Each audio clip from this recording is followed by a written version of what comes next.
ખૂબ આભાર જેવી આહિર સાહેબનો અને અહીં પધારેલા સમગ્ર મહેમાનો અને કલાકારોનો. હવે બાય પ્રોફેશન તો હું ડૉક્ટર છું. પહેલાં જજીસને કહી મારું પરફોર્મન્સ નથી ને મને માર્ક્સ નહીં આપતા. ઓકે, નાની એવી વાત કહેવાનું આજે મન થયું. જેવી સાહેબને વાત કરી ભાઈ કંઈ નહીં, તમે ડૉક્ટર છો તો કહો. બેઝિકલી મારું નામ છે ડૉક્ટર વિરલ મોર અને 15 વર્ષથી સુરતમાં પ્રેક્ટિસ કરું છું. મેડિકલ ફિલ્ડમાં આજે મારે 20 વર્ષ કમ્પ્લીટ થવા આવ્યા. કેટલા લોકો માને છે કે તમે હેલ્ધી છો? હલો, લાસ્ટમાં છેલ્લે કેટલા લોકો માને છે કે તમે હેલ્ધી છો? માનવું અને હોવું એમાં ફરક કે નહીં? માને છે બધાય પણ હોતા નથી. જો હોય તો હોસ્પિટલો ફૂલ હોય, ના હોય હોસ્પિટલો બંધ કરવી પડે. પણ આજે હોસ્પિટલો વધે છે કે ઘટે છે? સંભળાનું નહીં, એક્ઝેક્ટલી વધે છે.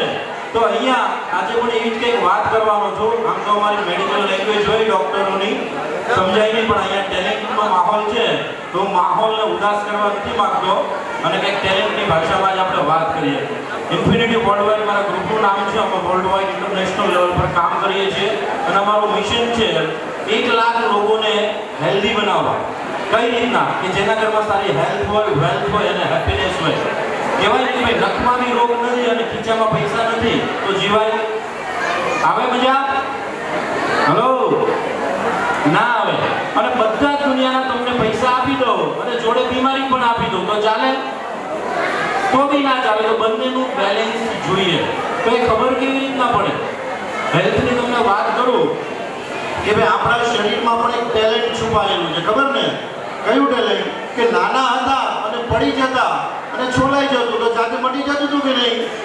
Hello, definitely. અને મોટા 40 વર્ષે પડી જાય તો 3 દિવસ એડમિટ રાખવા પડે, 50,000નું બિલ આવી જાય. તો આવું કેમ થયું? તો બોડીમાં પણ ટેલેન્ટ છુપાયેલું છે કે બોડીને જાતે હિલિંગ કરી શકે.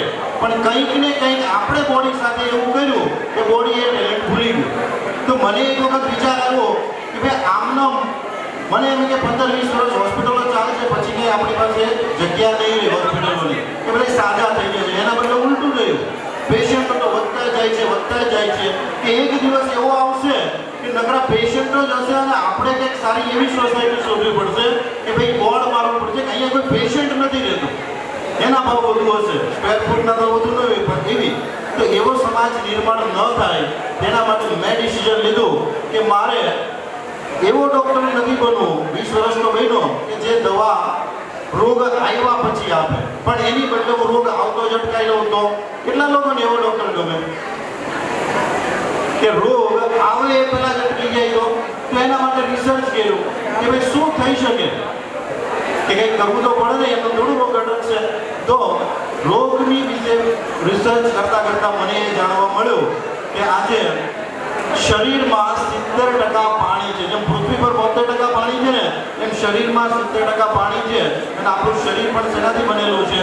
પંચમહાભૂતથી. તો એક વસ્તુ ક્લિયર થઈ ગઈ કે જો આ પાણીને સરખું કરી લેવામાં આવે તો 70% પ્રોબ્લેમનો સોલ્વ થઈ જાય અને બાકીનું 30% આપણે ધ્યાન રાખીએ તો બી આપણે કવર થઈ શકે.